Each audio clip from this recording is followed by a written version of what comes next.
The appeal of a virtual world is obvious. Unconstrained by anything but our imagination, we can create worlds without limit. That's what Lauren and Andy are doing. They're building Zenith, a virtual universe that they hope will be a social and entertainment hub for millions of people. When you look at a lot of what's going on in the world right now, it's driven by fear and it's driven by isolation. They have a vision for a new type of community that unlocks the potential of VR while addressing the challenges plaguing many online communities. You can have experiences that you just physically cannot have in the real world. These virtual worlds can be empathy machines. We think that we can help people to be their best and most authentic selves, and that will spill out into the real world. I mean, in a sense, what we are doing is beta testing a universe.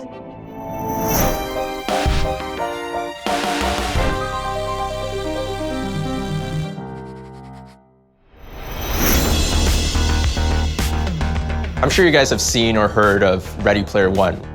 What Spielberg was selling was the vision of living in a virtual world, not just watching it. And so that's what we're building. We're building a virtual world that people can live in, just like Ready Player One. Andy and Lauren are the co-founders of Ramen VR, a small studio coming out of Y Combinator and backed by Oculus. They're trying to create Zenith, an entire universe set in virtual reality. We view Zenith as not just a game. We see this as a bonding experience. It could be that third space where people gather together and have meaningful social experiences. A third space, for some people, is a cafe or a bar, or even a bookstore, where they can socialize and connect with others outside of work or home. I think people don't give games a lot of credit. You can learn a lot from games about problem solving, about cooperation and working with other people. When it comes to Zenith, we've designed it with this bigger picture in mind, which is to build a world that people can live in and spend a lot of time in. You can do anything and be anyone. We're just building a world that's as real and visceral as the one we're sitting in right now.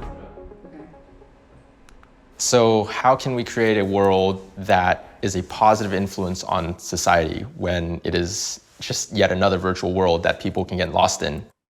There isn't really a blueprint for how to design a world, how to design a culture, how to design a society. The first step to doing that, I think, is just to make a game that's fun. The gameplay modes do have an impact on what kind of culture is built. Our first iteration is going to be focused on PvE content, which is player versus environment. So you and other players are collaborating together to kill monsters that are driven by artificial intelligence. We think the community building and that early seed of players we bring in is just as important as the game that we're building itself. So part of the reason why we're working on this is to make sure that VR is a more social experience rather than an isolating one.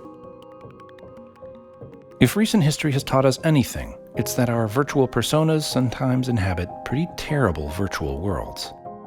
These are all online phenomena that can and do have negative impacts on the real world.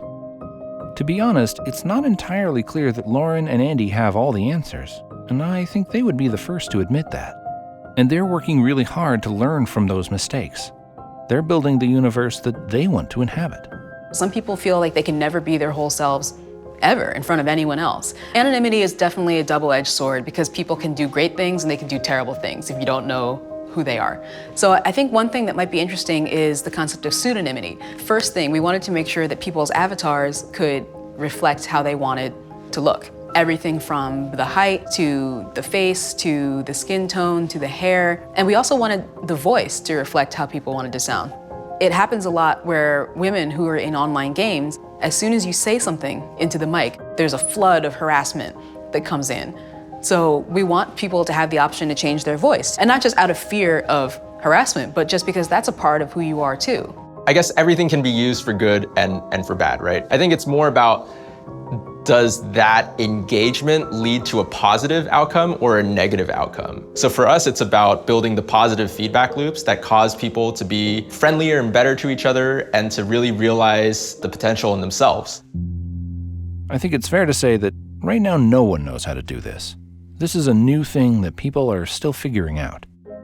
And it's nice to know that people like Andy and Lauren are putting the right kind of energy and intention into answering these questions. The game isn't in anyone's hands right now.